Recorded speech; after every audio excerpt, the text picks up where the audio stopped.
So it's a brand new day, guys. We are heading off to explore Santorini.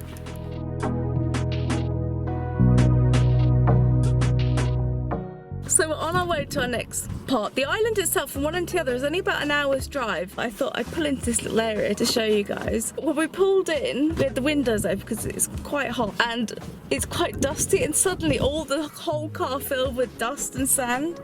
We couldn't breathe and it was a big plume. I wish I'd been filming, it would have been hilarious. Isn't it beautiful? Santorini is very kind of rugged and very almost volcanic in its appearance. It's got lots of white houses and stone buildings. It seems to be very in tune with nature, as in it seems to be working with its surroundings rather than trying to overtake the surroundings. So they're kind of fitting in, all the houses and residential areas are all kind of fitting in the kind of crevices of the mountains and the rocks and that kind of thing. It's very unique. It's not like I thought it would be, but it's beautiful. These roads are really narrow, but it's quite fun to drive along them. Lots of weaving and things. And the best way to kind of get through Santorini is on a quad bike. That's what so many people are doing, or a motorbike. Our first stop is Santo wines. So we're going to do a bit of a tour of the area and some wine tasting. Hey Zingbar. What do you think of my wine barrels? I love it. I'm taking it all home with me. So this is Santo Winery. Originally located in the capital Fira, this winery first opened in 1947. The winery is built on different levels to take advantage of the gravity. It's a gravity flow winery. So before the eruption of the volcano, these islands you can see were one. The one with the white houses was part of Santorini and has the same volcanic soil. The grapes from this island are brought over to Santorini to make delicious wine. So this is Petros, and he's going to be showing us around the winery. There are three different parts here.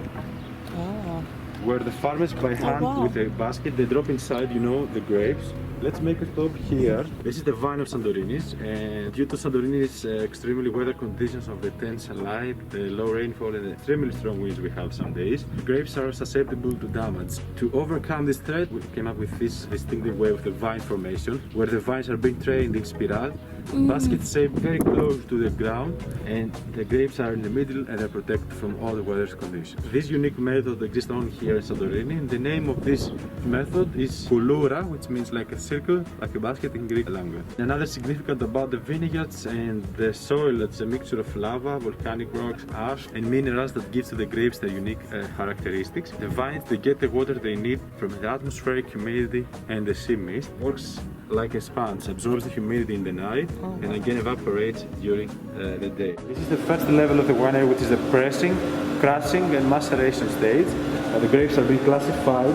We send the grapes to this machine, and the name is steam crusher, which this machine first removes the stems from the berries and then crushes them gently. The maceration procedure lasts a few hours for rosé wine and a couple of days for the red wines. Because the longer we keep them together, the deeper color we can achieve to the wines. And about white grapes, this procedure is omitted, and the white grapes are being sent directly to these three machines. The name is pneumatic press. The second level that we're going right now is the clarification stage. The circulation of the chill water all around helps to cool the mast, and the heavy sediments are falling naturally down to the bottom with the clear juice up the top. This now is the third level, the fermentation stage, and inside you can find 30 tons the capacity of it. And the process of the fermentation lasts 15 to 30 days, depends about the style of the wine. And then after that the wine is ready for the storage. This is the bottling line right now. They are going to bottle one of our wines. We washed up the bottle, then filled with the wine, sealed with a cork or the screw cap, depends the style, and finally is the ladle in the bottle. The annual production of the wines is 500,000 bottles. Here is the best part of our winery group. Wow. That'll be my gift. Oh my gosh. That smells amazing. So each one of these barrels is 300 bottles. It's a lot of wine. Especially since you have some barrels over there which have been aging since 2004. And the smell in here is amazing. It smells delicious.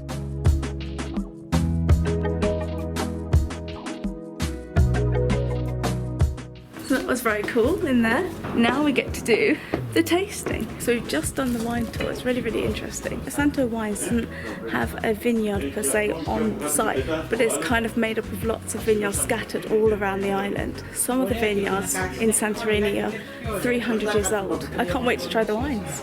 Same here. First one we're going to try is Santo Sparkling White. It takes about 19 months to age or less. Chin chin. It's nice. It's like a very dry Prosecco almost. Elegant though persistent bubbles. It has white peach notes. I tell you what, it hasn't got a peach note. So my face. It's more like a plum note. So out of 5, I would give that a 3. I think I'd give it a 3 as well. It's very good, but I'm not a major kind of white wine fan. I like the fact that it's pushing more towards the Like kind a Prosecco, of isn't the it? fizzy end, which kind of makes it more appealing. So number 2, Santorini Santo. It's the white wine grape that they use over here. This is a dry white wine. The smell doesn't give anything away. It doesn't know. Oh, I like that. I really like that. That's really nice. So kind of like an oaky smell slightly to it. I don't know if you know what I mean. Yeah, I can smell it. I would give that out of 5 a 4. I'd give it a 4 out of 5. I could definitely drink this really easily. I like the fact that it isn't very vinegary at all. So this one we're trying, Santorini Nicteri, even though I'm probably saying it wrong, it means night in Greek. Well, to make this wine, they would work all through the night and would get no sleep, hence the name. Cheers, Ostiniasas. Really good. That is really nice. This one's aged for 3 months in a medium roast French oak barrel. And you can taste that. You can. Okay, so this is Carmini. It is a dry red wine aged for 24 months in a medium French oak barrel They sun dry the grapes for 2 days. before they start to press them.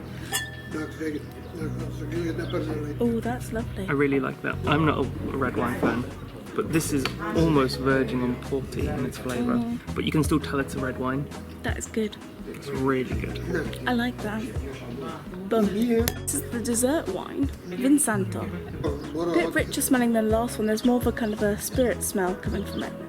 So it's sun dried for 6 to 8 days and then slow fermented for 40 to 60 days and spends 36 months in a barrel. Oh my god, that's beautiful. That is amazing. That's like a lovely, lovely port. If I'm going to score that, I give it a 10 out of 5. Yeah, it's 10 out of 5. So good. I'd drink this all day. I'd be very intoxicated. It's so sweet. Cheers, guys. But we're going to relax, enjoy our wines and take in this beautiful, beautiful view. And we'll see you guys at our next location.